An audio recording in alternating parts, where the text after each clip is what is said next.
Good evening, everyone. Great to have you back. On this week's show, in our 4 Down segment, we welcome Pierre Bernier as we preview UFC 181, Hendricks versus Lawler 2. We discuss Jean Pascal. Is he a pretender or a contender at 175? And last but not least, I face off against the very best strength and conditioning coach that's out there, Jonathan Chaimberg. It's happening right here, right now. It's time to read between the lines.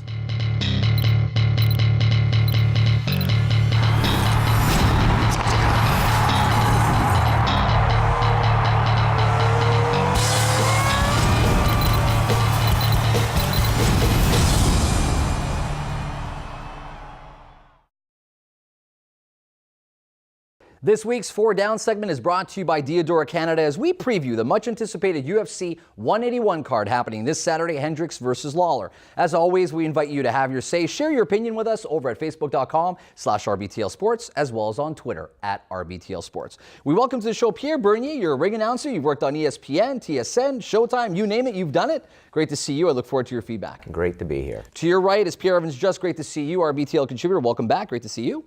Nice to be here. And last but not least, David Hurley, great to see you. Glad to be back. Should have a little bit of fun. All right, gentlemen, the UFC, state of the UFC, first and foremost. A lot of people have criticized the fact that the talent or the cards are a little bit diluted because there's so many cards that are out there. Do you agree with that? Do you think that the state of the UFC is healthy right now? Yeah, the UFC this year has had a rough time. I mean, it's not as bad as 2012. One of the 2012, toughest the years. injuries were really hurting the cards. As of right now, you're going to see the cards from here till probably March or April of next year will get much, much better. We got 2 championship fights on this card, and it should be getting better every card from now on. Dana White said it. He says, I know, I'm sorry. It is what it is. Injuries have happened. There's nothing you can do. There's nothing you can do on that It's part of the aspect, yeah. business, the way they train. Unlike any other sports, they have to do a little bit of everything. But on the flip side, though, there's a lot of cards. There's been different concepts, different, you have your Fox events, etc. There's been a lot of different cards that have been put out as well. This is not only due to injury. Right, but there's a lot more of them that are happening. Right, but they're also free cards sometimes. I mean, and that's something the UFC never really did in its history. Now they're pushing and promoting their product, but they're doing it free cards, so they're not charging everyone for these pay-per-views where they have not even a championship fight. So at least Dana White's doing it properly. But now, like he said in his latest press conference for the fight, he just said, listen, guys, I apologize, but like I said, you can't really do anything about injuries. No, there's not been much but you it's can going to do. get loaded for the next couple cards. See, the UFC, as far as the product that they've been offering for decades now, they offer a great product. It's highlight reel material on a constant basis, and it's very hard to keep up with that all the time. And the bar's set high. The bar's set high, really and high. public demand is there. Well, I think they give a great product. Speaking of the bar being set high, Hendricks and Lawler is as high as it Part gets. 2. Yeah, it's a pretty damn good fight. Yeah. There's a lot at stake right now, not only with the repercussions of this fight, but this is a huge statement fight for Hendricks, a huge statement fight for both, actually. For Lawler Robbie coming back. might be his final shot. Yeah. It could be. Robbie Lawler. Well, you know what I like what Lawler did? I mean, as soon as he lost to Hendricks, he picked up 2 fights. He knocked out Ellenberger, and he beat out... Just doesn't seem to go away. Yeah, but he Doesn't go got a away. decision He against on Matt Matt Brown. Brown. Tough fighter. So again, he kept fighting while Hendricks busy. is out. Yeah. So this is what I like for his advantage on this weekend's card. I really like to see Hendricks. I see him going down in this fight because he's going to be rusty. I like to see the adjustments that they've made from the first fight, from this fight. Robbie Lawler used a little bit of a boxing technique in the last fight. They stood toe-to-toe. They fought really in the pocket. Hendricks' first fight coming back from a bicep injury. Yeah. What kind of adjustment he has to make, because it's a tough fight to get back to as your first fight back. So Your background obviously is in boxing, but when you look at a matchup of this magnitude, do you look forward to certain types of fighters? Is there a certain fighter for you specifically that stands out because of the boxing element? Because Hendricks, of course, is known for his stand-up game, right? He's a banger. I'm a big GSP fan. But you know what? What I like about the UFC product is, extremely often the cards are stacked. You always have an entertaining evening ahead of you, and that's what I like. You have more to look for than just a main event per se. You have plenty of matchups on the card that are interesting and to watch and to look forward to. You mentioned GSP, and of course there's so much surrounding Georges St-Pierre, and again, every card, it feels like anytime Hendricks is fighting, Lawler's fighting, Rory Mack is spoken about. Rory Mack's coming up next. And Rory Mack, exactly. That's one of the implications I was talking about Rory McDonald potentially, or will be fighting the winner of this of these two going at it. Yeah. Is GSP guaranteed a title fight? Do you think the GSP's guaranteed a title fight if he decides to eventually come back, if he does decide to come back? I think if the proof is there, if he's performing, and he's doing well, and he moves himself into a position to deserve a title shot, I think. But would you give that to him right now? Would you give GSP a title fight shot right now? I don't think so, no.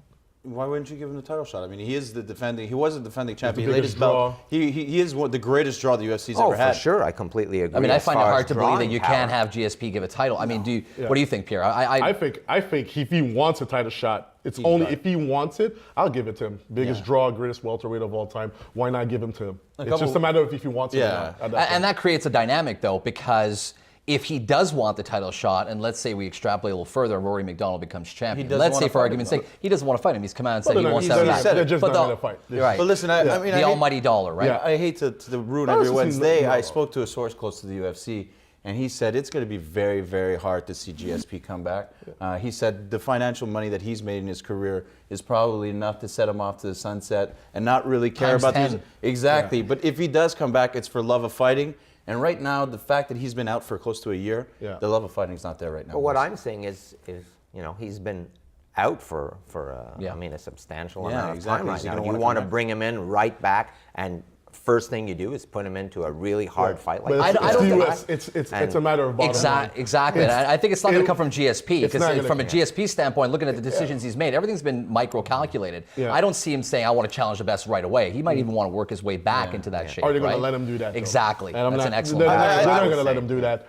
Yeah, I don't think Dana White's going to really give him a cupcake schedule. I think Dana White was a little bit frustrated at how it ended. He definitely wanted to see a fight. Exactly. He wants to put him in the ring with the Lions right away and see how it goes. You're right. From what I've seen, I mean, that never happens in the UFC because you always get great matchups, best going against the best very, very often. I mean, and the product is made and is presented to the public in that way. I mean, they want to keep the fans entertained. And how do you keep the fans entertained? Well, then you give them the best possible product out there. Well, the fans will certainly be entertained this coming weekend as we preview after the break. I want to change gears a little bit. I want to talk boxing, especially want to know your feedback about Jean Pascal's upcoming fight. We'll find out if Jean Pascal is a pretender or a contender in the 175 category. Stay with us. All that and more happening right here on Read Between the Lines.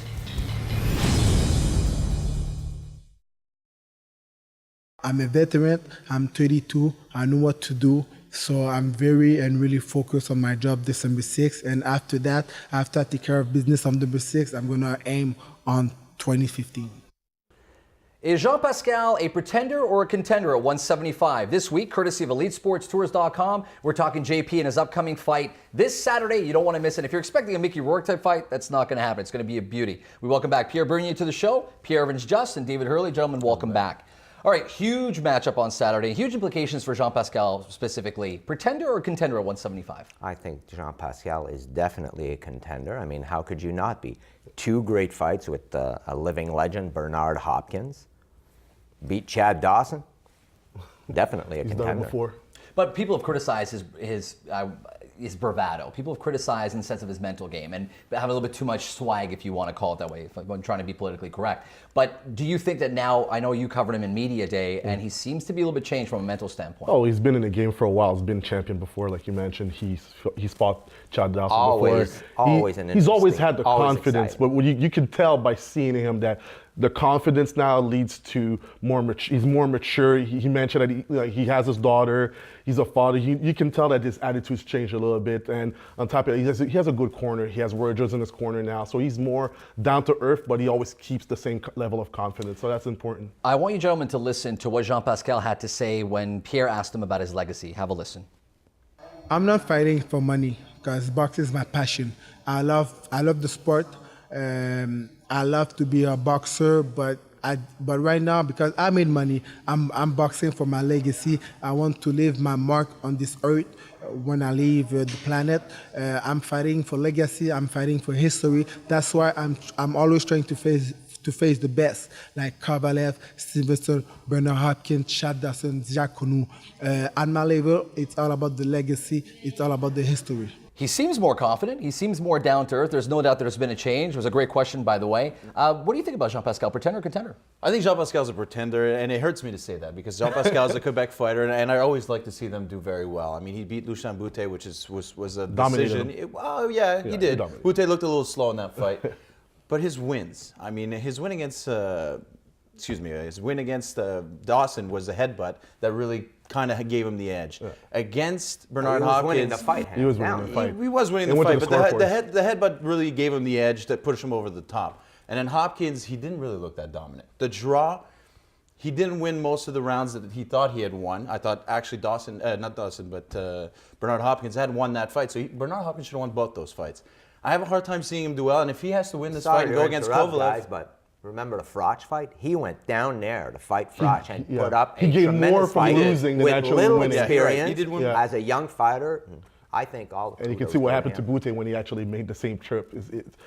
I think he's definitely a contender. He's won the title before. He's a #1 contender for both belts, for Stevenson and for Kovalev. And that's saying something. That means that he's actually recognized as a threat. And that's not nothing. And he knows that. And his opponents know that as well. You can tell that that Kovalev might be interesting in finding him. Stevenson, on the other hand, we've heard the back and forth on social media lately. When he's going to fight. I think Kovalev is going to have more of a chance of fighting him. I think Kovalev wants this fight because I think Kovalev is going to knock him out, unfortunately. And I think it's a style issue too. I think Jean Pascal is a contender, but with some reservations because it's very often a style issue when it comes to boxing. Never clear cut. You look at the trifecta of Chad Dawson, Jean Pascal, and Bernard Hopkins. Yeah. Some of them win, some of them lose, depending on who you're fights, facing. though, at the end of the day. Fought Adrian Diacono with one arm. Yeah, at one point. Styles make fights, and I believe that Jean Pascal right now, he's in the driver's seat. Because both fights, let's say he fights Stevenson or he fights Kovalev, the biggest fights are made through him. And he's aware of that, and you can tell. But yet the public wants to see it. At media day, he even mentioned that as well. The biggest fights are going through him because But at the that's moment, funny though. But that's interesting because, sure, he's a huge draw. Yeah. But when you poll the public, right, the public doesn't want to If see you poll the him. U.S. public, obviously, No, but he's you're not. saying he's a huge draw. He wasn't even the main card on this fight. Butte was supposed to be the main card. So he's not that big of a draw if you think He's about a bigger it. draw than Stevenson. Well, That's Stevenson's the champion, and I think if And that's what Stevenson creates the fights him, dilemma. Stevenson might even knock him out too. But Stevenson's got some is it a punching matter power of that he draw, doesn't or is it have. a matter of the fight? Are we talking about him being a draw, or him the I fight could itself? put in my 2 cents. Absolutely. One thing we're not looking at is Jean Pascal has a terrific chin. He does. He He took does. a He lot took a of lot of punches. punches. from You're right. Stevenson. Absolutely He took right. punches He got from dropped in everybody. the- he got dropped in his last Diacono, I fight. mean, Yeah. what makes you think? What makes us all think that Adonis Stevenson gonna walk could through knock him. him out? Because Adonis Stevenson hasn't taken as many punches in his career. He's still a little bit younger in his fight game, although by age he's older. Yeah, but he still he's has a been little dropped bit a more. lot of a- more and lost to the. I mean, he did lose. He did get knocked out by Donald Boone, which is not nothing. It's definitely a stain on his record, and even though he's champion now, it's significant. Styles like make what I- fights, Styles gentlemen. make I like Right. what I heard from Jean Pascal when he was asked a question by one of the reporters about Adonis Stevenson, and he's like, "I'm not thinking that far ahead. I'm focused on this fight." And I think that's a wise thing. And I think a couple of years back, you wouldn't have heard that from Jean Pascal. that shows maturity. That shows Bravado maturity. is way through. How exciting though, changing gears, is it for Quebec boxing? You look at Interbox, you look at Groupe Yvon Michel, Jim. It's a great time to be a boxing fan in Canada, in Quebec And let's specifically. look at this undercard on this particular night on December 6th. They've got a great undercard. They've got Eye of the Tiger Management Fighters, one of the youngest Canadian amateur champions on the card, Stephen Butler, Schiller Hippolyte, WBC Continental of America's champion.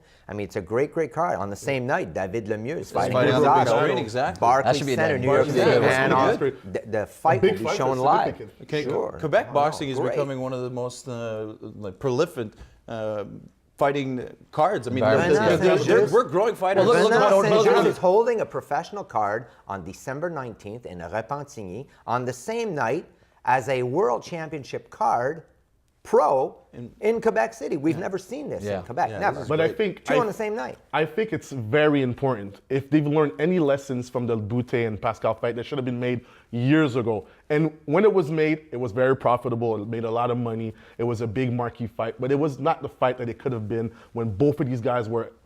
They were champions and they were at the top. That's a long-going now argument. Now you have, and if you take a look at what's going on with Mayweather and Pacquiao, I hope that Interbox and Groupe Yvon Michel have learned from these mistakes and they try to Give the make fans what fight. they want. They give the fight.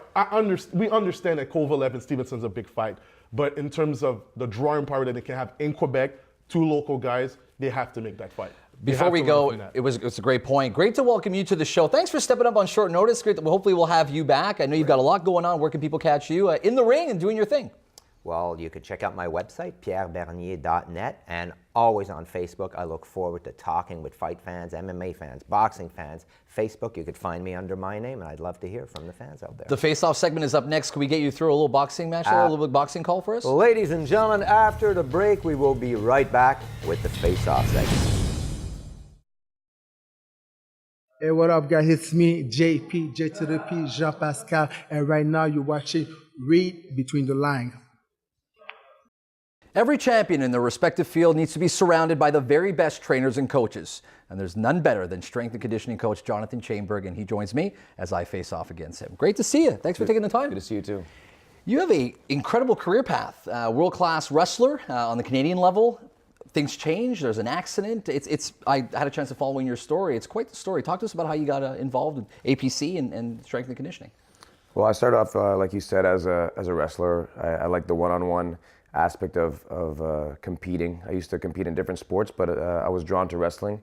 I had a few concussions, too many, and during one of the breaks of actually not being able to do anything, I just started getting into training people. I was already in Concordia with the exercise science program, and I started training people in the break. I started training some of the wrestlers on the team just as a spare hobby, and it got more advanced. I started training the national team, some Olympians, some gold medalists, and from there I found George through the wrestling club. Started training him. George St. Pierre, might I add. Yeah, George St. Pierre. Started training a lot of guys associated with mixed martial arts through George, Rashad Evans, Nate Marquardt, those guys. And through hockey, through tennis, I have all-stars in baseball. So it was a nice transition, all the while I was still training my regular clientele, so it worked well. You talk about, in one of the interviews I had a chance of reading, following up with you, you talk about the athlete gene. It's something very particular, and some have it, some don't. Talk to us about that. Some people like to play sports, but it's a different thing between playing and competing. Having that natural level of competition, that ego that you need to take it to the next level, just that selfishness you need to be able to put yourself before everybody else when it comes to training, competing, performing. So athletes know how to push themselves by themselves. They don't need anybody around them. They can really push themselves. They compete differently. They train differently. It's not a fun thing for them. They're doing it as a job, number one, but they're competing, number two, and having fun, number two. Talked about ego with regards to some of these athletes. Some of them, sure, are trained, they're athletes, they're professionals, but I'm sure you've come across a couple of guys who are stubborn as hell to try and get them to do something. Do you feel that the ego plays into it with professional athletes? The higher you go up in ranking and status of these athletes, you've worked with Christopher Letang, you've worked with Trish Stratus, to name a few. You feel that the ego plays into it when they come into your gym? Do they think that they'll have a new secret formula and they won't be broken down by you and your ways? It's different because the higher athlete I've trained, I mean, Christopher Letang is a multiple-time All-Star. Russell Martin was an All-Star. George St. Pierre was probably one of the greatest mixed martial artists ever. Roy McDonald. These are the most humble guys. They're the ones who work the hardest. They're the ones who don't give you lip back. Complain. They actually do what they have to do. They might complain jokingly here or there, but they'll always train the hardest. They're the ones who self-motivate themselves. So they're the people you have the least amount of problems with. Because of their work ethic and how they've trained themselves, etc. George obviously is a whole different beast, and I'm sure you're asked this all the time, and it's a fair reason because he's that much of a special athlete. A lot of people compare him to Michael Phelps in the sense of his strength and conditioning, his body being built for his respective sport. Do you think that it's more than just that? Do you think that this is a natural gift that's been given to him, or has he really worked at it harder than anybody else you've seen come through that gym? I think it's definitely a combination. I mean, I've told everybody that when you have an athlete special like George, like Floyd Mayweather, these guys can take a different path as long as they're training hard and practicing their respective sports and still be world champions. That's how good they are. That's how hard they work. So George has put in so much volume, no matter what he does. Floyd Mayweather the same way, is that they're going to succeed no matter what. But it just so happens that they push themselves harder than anybody in every single practice they do. They won't miss practice. I know people who've come to Montreal to try and keep up with George. George could be going out every night of the week, even if he can't sleep. He's there in the gym the next morning, no matter when the practice is being called for, and nobody can hang with him. The amount of volume and workload he puts in is different than any other athlete. I want to talk to you real quick about the evolution of strength and conditioning. I'm sure it's changed over the years, and you've been a pioneer of that, one of the main reasons why it's changed. Where do you see the biggest changes? Are we talking more on the strength standpoint? Is it more on the conditioning? Is it more the awareness? Do athletes now believe in it? Do they see the benefit of it? It's a combination of everything, but just the fact that we're getting away from the old school way of training. Athletes are coming up, they're training with Olympians, with professional, let's say a coach that trains a lot of football players. Anyways, not so much the boxing mixed martial arts training where it was long distance running, not a lot of weights, being scared to do weights because you didn't want to be stiff. But now they're working their power, they're doing a lot of Olympic lifts, med ball work, they're pushing sleds, stuff you've never seen before in the old days. So it's progressed, and what's happening is now is coaches are getting smarter, they're educating themselves, so you don't see as much problem when it comes to overtraining. They're just well aware of diet. It's a complex industry, but at least the coaches are starting to catch up now and school themselves on what it takes to build a champion. Well, speaking of building champions, you've got quite a few of those over at APC. Talk to us a little bit about where we can catch you and some of this fun stuff that you're involved with, including the gym. Where can people catch some more information about you? Adrenaline Performance Center. It's apcgym.com. You can come train alongside the Christopher Lestangs, Roy McDonald's, Jean Pascal's. Anybody who's anybody when it comes to performing in Montreal should be at this gym. And any other client who wants to come, just get better, get in shape, lose weight, gain strength, gain mass, whatever you want, we have it for you there. All right, we're going to have a little bit of fun with you as always on our rapid fire segment. We always like to ask you a few questions. You just tell me what you think. First thing that comes to mind. You ready to go? Let's go. Hardest working athlete you've ever worked with? George St. Pierre. What's the deal with mashed potatoes and cinnamon? What's up with that? I love mashed potatoes as a meal, and cinnamon, I eat it on everything. What athlete would you not want to run into in a dark alley? Shane Carwin. What's the craziest injury you've ever seen in training, most out of the ordinary? Broken toe. If I had an Egg McMuffin and a hash brown this morning, what would you make me do in the gym this afternoon? Something that would make you throw up that Egg McMuffin and hash brown. What's the one thing that drives you absolutely crazy with athletes that they do in the gym? Take too many breaks. And last but not least, how long would it take you to whip me into shape? Not too long. Give me 2 months. I got a compliment for John Chaimberg. Thanks for taking the time. Great to pleasure. see you. Stay with us. The rant is up next. You don't want to go anywhere.